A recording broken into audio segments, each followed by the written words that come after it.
My Billionaires Games by J.L. Gold.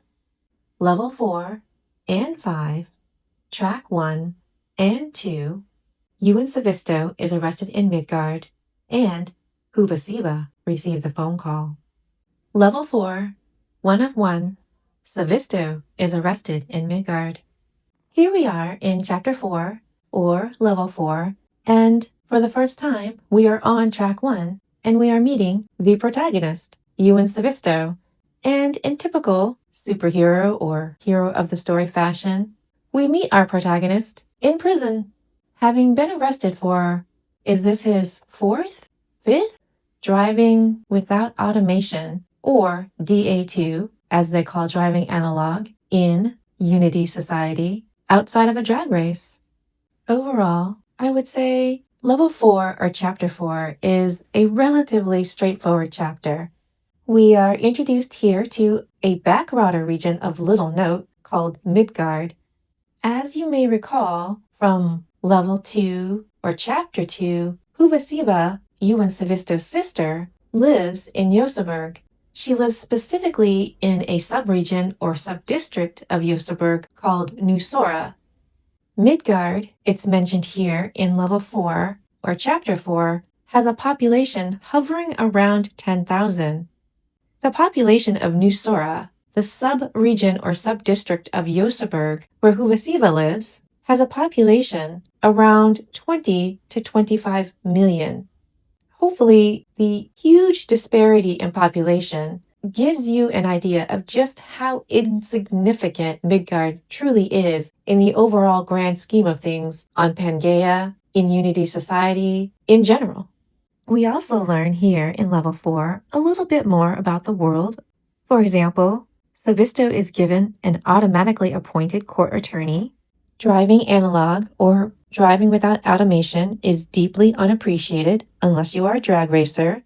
And Sobisto's prison cell, where he sits in his gray prisoner's uniform, overlooks the misty woodlands of Midgard. Thematically, in Level 4, Chapter 4, we are also reminded that Huva Sibja and Ewan Sobisto have not spoken in years, so much so that even though Ewan Sobisto, the protagonist, has a phone call that he can make, he decides not to do so, because the only person he can call, his sister, he will not call, because he thinks he can't call. This brings us to the big needle drop for this chapter, which is Far Behind by Candlebox. This song came out in pre-Unity year 1993.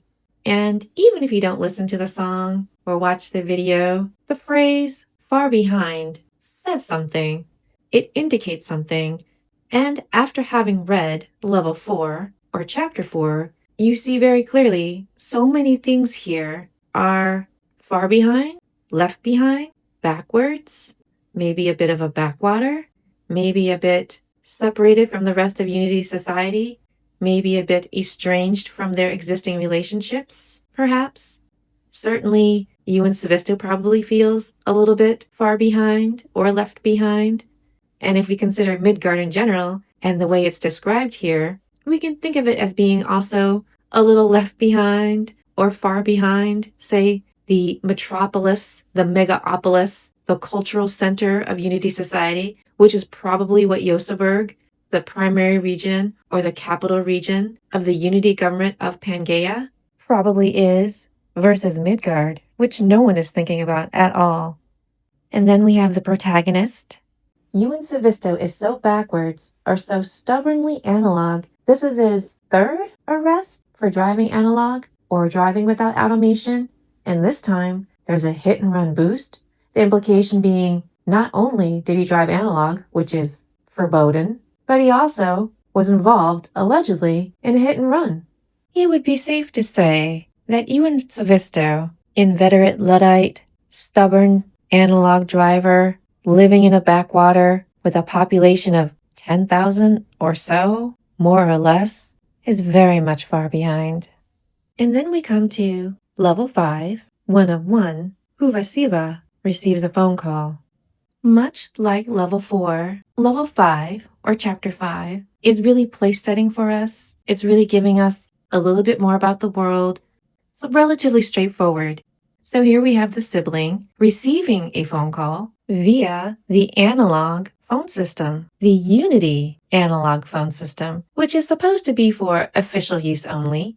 And in fact, Sibja, as an agent of the UCCI, the Unity Currency Crimes Investigators, could herself utilize the Unity analog phone system.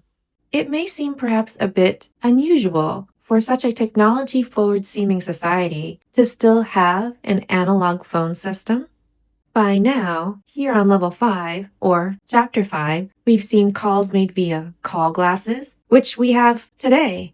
We've also seen calls made via telelink, which is not clearly delineated, however seems to be calls that can be made via perhaps a chip installed somewhere on your person.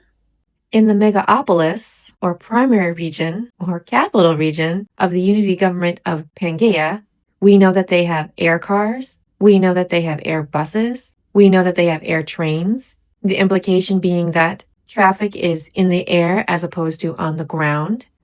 We do not necessarily know if the backwater of Midgard has these things. However, at the very least, we do know that they expect individuals to not drive analog unless they are a drag racer. This implies that they have automated conveyances, and even if they are a backwater, they probably still have technology that far exceeds ours today, and some technology that we may actually be familiar with as well, since some individuals, such as drag racers and people such as Ewan Sobistvo, can still drive without automation if they choose to break the law or be a drag racer. Of course, none of this answers the question as to why such a generally forward-looking, technology-forward civilization or culture might have an analog anything, and yet this culture has a reverence for drag racers and their ability to drive at high speeds without automation. Where does the Unity analog phone system fit in all this? It's said to be for official use only. I imagine perhaps it's used for alerting citizens or citizen candidates to emergencies, bad weather, amber alerts, hazards, etc. Huva Sibja has an analog phone in her home because her home is an UG home. It has been provided for her or to her by the Unity government. Although it's not stated explicitly here, we might be safe in guessing that the colossums, or the mansions, of the ultra-wealthy most likely do not have analog phones installed in them, as these mansions, or colossums, the implication is, are clearly not provided to them by the Unity government. In other tech news, we learned that Huva Sibja has been with her PC, Huva Data, for many years, quite possibly starting when she was a child. PC Huva Data was merely a hover drone, and now PC Huva Data is fully articulated and capable of answering an analog phone line. In fact, her PC also offers to take out her mutt puppy dog Hardin so that Sibja can take the call. This brings us to the relatively straightforward big needle drop for this level, which is Hello by Adele, which dropped in the pre-Unity year 2015. Seems like a lifetime ago now. Who is calling Huva Sibja from the other side? It's not her brother. It's not the protagonist. It is, in fact, the Midgard police service. And one might imagine, since we know that Sibja once lived in Midgard along with her brother Sobistvo, we can imagine she immediately recognizes Midgard. This is a region of Pangaea so small, its population hovers around 10,000. It's easy to imagine in the megapolis that is Joseberg, where a single district within it, such as New Sora, can have a population of 20 to 25 million.